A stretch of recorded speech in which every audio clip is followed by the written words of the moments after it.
ہماری گفتگو کا آغاز ہوا تھا تو آپ نے فرمایا تھا کہ انسان کا جو اپنے پروردگار کے ساتھ تعلق ہے اس کا ظہور بالعموم تین صورتوں میں ہوتا ہے، پرستش کی صورت میں، اطاعت کی صورت میں، اور حمیت و حمایت کی صورت میں۔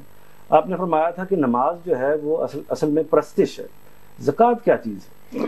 زکوٰۃ بھی پرستش کی ایک صورت ہے، یعنی انسان نے جو پرستش کے آداب اللہ تعالیٰ کے لیے یا اپنے معبودوں کے لیے ایجاد کیے ہیں، ان میں رکوع ہے، ان میں سجود ہے، ان میں دعا و مناجات ہے، ادب کے ساتھ خدا کے حضور میں یا کسی معبود کے حضور میں قیام ہے، اسی طرح سے نظر پیش کرنا بھی پرستش کے آداب میں شامل رہا ہے۔ یعنی آپ کسی صاحب عظمت ہستی کے حضور میں حاضر ہوتے ہیں تو اپنی طرف سے کچھ نظر پیش کرتے ہیں۔ نظر در حقیقت اس بات کی علامت ہوتی ہے کہ میرا مال اور میری جان آپ کے لیے حاضر ہے۔ اس کی علامت کے طور پر آپ ایک اشرفی مثلا پیش کر دیتے ہیں۔ قدیم زمانے میں جب بادشاہوں کے حضور بھی ملاقات کے لیے جو لوگ جاتے تھے تو کسی رومال میں رکھ کر ایک اشرفی پیش کرتے تھے۔ یہ طریقہ ہمارے ہندوستان میں بھی اکثر و بیشتر رہا۔